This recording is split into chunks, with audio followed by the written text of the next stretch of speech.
पिछले 24 घंटों में दुनिया भर में क्या क्या हुआ, हर एक अहम जियोपॉलिटिकल इवेंट को हम इस वीडियो में एक एक करके विस्तार से डिस्कस करेंगे। लेकिन उससे पहले अगर आपने अभी तक हमारे यूट्यूब चैनल को सब्सक्राइब नहीं किया है तो अभी सब्सक्राइब कर लीजिए। इस चैनल पर हम हर रोज रात 9 बजे एक वीडियो अपलोड करते हैं, जिसे देखने के बाद आपको जियोपॉलिटिक्स से अपडेट रहने के लिए किसी और वीडियो की जरूरत नहीं पड़ेगी।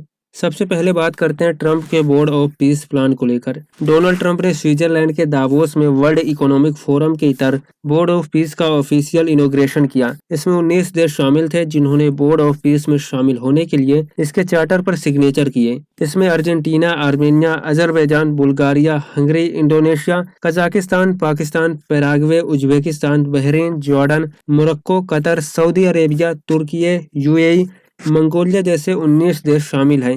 ये सभी देश ज्यादातर मिडिल ईस्ट और साउथ अमेरिका से हैं। पाकिस्तान ने भी इसके चार्टर पर सिग्नेचर किया और वो ऑफिशियली इस बोर्ड का मेंबर बन चुका है, जबकि France, Britain, China, Germany, Canada जैसे G7 और यूएनएससी के परमानेंट मेंबर इसमें शामिल नहीं हुए।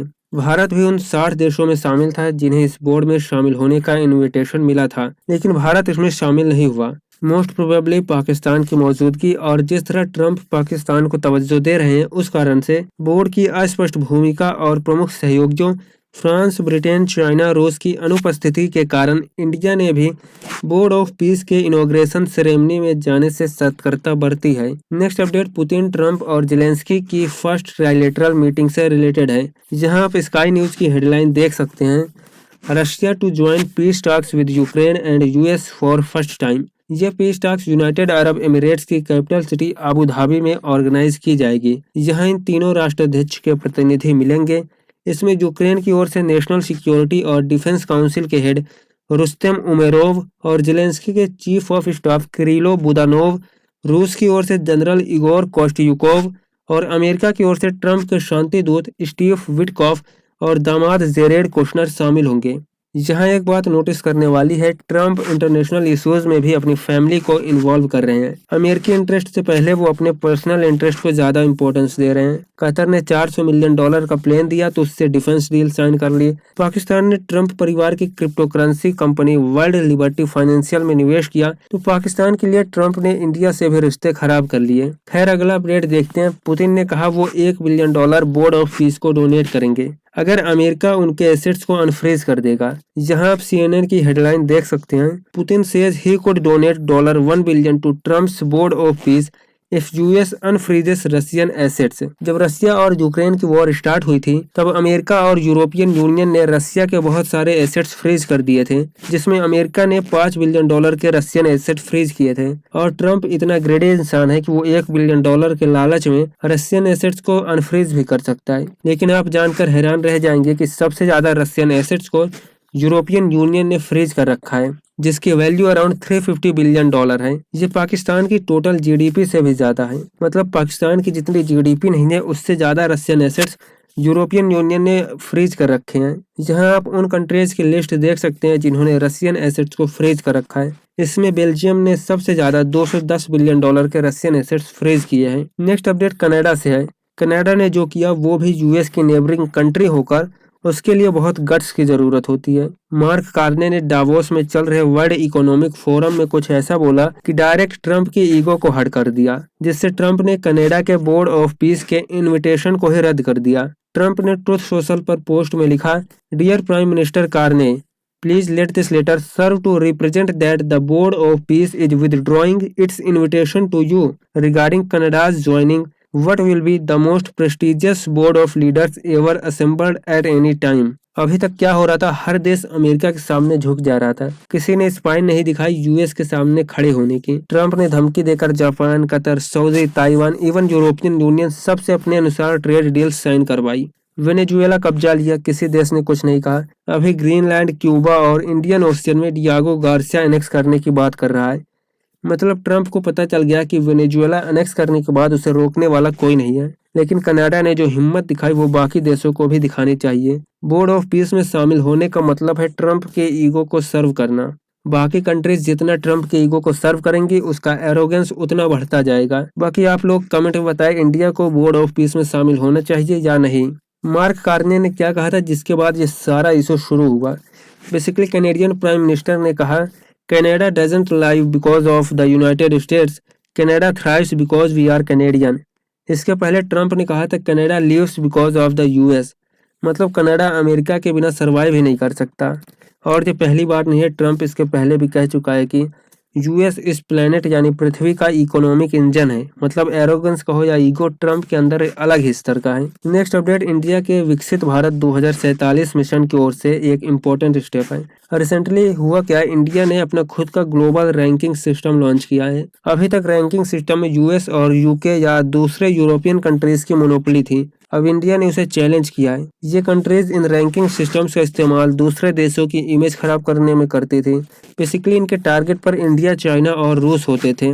यहाँ आप वर्ल्ड के सभी मेजर इंडिसेस की लिस्ट देख सकते हैं। 100% वेस्टर्न कंट्रीज की मोनोपोली है। अब इन्हें चैलेंज करने के लिए इंडिया ने अपना रैंकिंग सिस्टम लॉन्च किया है। इंडिया ने रिस्पॉन्सिबल नेशन इंडेक्स लॉन्च किया है एंड धीरे धीरे इंडिया और इंडिसेस फ्यूचर में लॉन्च करेगा। रिस्पॉन्सिबल नेशन इंडेक्स में कंट्रीज को गवर्नेंस, वेलफेयर और सस्टेनेबिलिटी के बेसिस पर रैंक किया जाता है, जबकि दुनिया के major indices power, wealth, responsibility, ethics, GDP, influence के बेसिस पर रैंक करते हैं।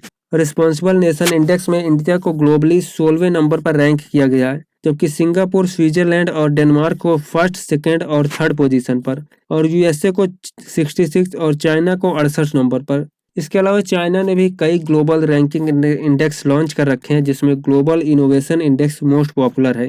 नेक्स्ट अपडेट काफ़ी पॉजिटिव इम्प्लीकेशंस रखती है। यूरोपियन यूनियन की foreign affair representative Kaza class ने इंडिया को इंडिस्पेंसेबल बताया है। ये वर्ड इम्पोर्टेंट है, इंडिस्पेंसेबल। इसका मतलब है जिसके बिना काम ही नहीं चल सकता। मतलब इंडिया यूरोप के लिए इतना ज़रूरी है कि यूरोप का इंडिया के बगैर काम ही नहीं चल सकता। एक साइड यूरोप ने इंडिया को इंडिस्पेंसेबल बताया, तो वहीं यूरोप ने यूएस के साथ हुई ट्रेड डील को फ्रीज कर दिया है। इंडिया यूरोपियन ट्रेड डील इसलिए भी इम्पोर्टेंस रखती है क्योंकि यूरोप और इंडिया को मिलाकर ये 2 बिलियन लोगों का मार्केट है। ऑलमोस्ट 25% ऑफ ग्लोबल जीडीपी इससे अफेक्ट होती है। इस ट्रेड डील से इंडिया के textile, garment, leather goods, pharmaceuticals, chemical, machinery, electrical और ऑटो और आईटी सेक्टर को बिग बूस्ट मिलेगा। इंडिया में इससे एफडीआई इनफ्लो भी इंक्रीज होगा।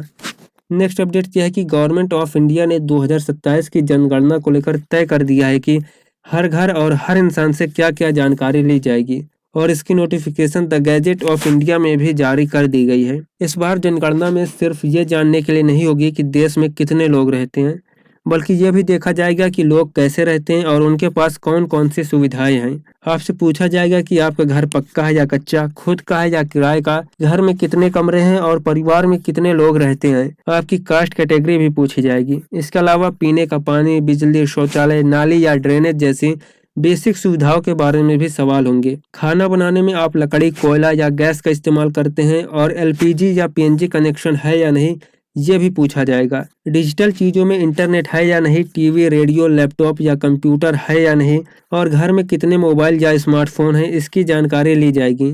आपके पास साइकिल, बाइक या कार है या नहीं, ये भी पूछा जा सकता है। हो सकता है गाड़ी का टाइप या कंपनी तक पूछ लें। साथ ही ये भी पूछा जाएगा कि आप ज़्यादातर क्या खाते हैं, चावल, गेहूँ या कुछ और। ये सारी जानकारी सेंसस एक्ट के तहत कॉन्फिडेंशियल होती है। इंडिविजुअल डेटा पब्लिक नहीं किया जाता, सिर्फ एग्रीगेट स्टेटिक्स ही पब्लिश होते हैं। अगला अपडेट उन लोगों के लिए काफ़ी पॉजिटिव है जिनका कोई जान पहचान वाला यूएई में प्रिजनर के तौर पर सजा काट रहा है। रिसेंटली यूएई ने इंडियन गवर्नमेंट को 900 से ज़्यादा ऐसे इंडियन कैदियों की लिस्ट सौंपी है जिन्हें United Arab Emirates Eid al इतिहाद के मौके पर रिहा करने जा रहा है। इस खबर को वियोन की हेडलाइन में भी देखा जा सकता है। UAE hands over list of over 900 Indian prisoners set for release. United Arab Emirates में इस वक्त कुल 2518 इंडियन सिटीजन अलग अलग मामलों में सजा काट रहे हैं। अगर पूरी दुनिया की बात करें तो 86 अलग अलग देशों में 10,000 से ज़्यादा भारतीय नागरिक जेलों में बंद हैं। इनमें सबसे ज़्यादा सऊदी अरब में है, जिनकी संख्या 2633 है। इसके बाद यूएई का नंबर आता है। वहीं पाकिस्तान में 266 भारतीय नागरिक जेलों में बंद हैं। यहाँ आप टॉप 10 देशों की लिस्ट देख सकते हैं जहाँ सबसे ज़्यादा इंडियन प्रिजनर्स मौजूद हैं। नेक्स्ट अपडेट बॉर्डर 2 मूवी को लेकर जो आज रिलीज हो रही है।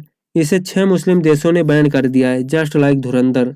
इन देशों में Bahrain, Kuwait, Oman, Qatar, Saudi Arabia और यूएई शामिल है। फिल्म को यह कहकर बैन कर दिया गया कि इसमें एंटी पाकिस्तानी स्लोगन है, जबकि कई ऐसी एंटी इंडियन पाकिस्तानी फिल्में हैं जो मिडिल ईस्ट में बैन नहीं है।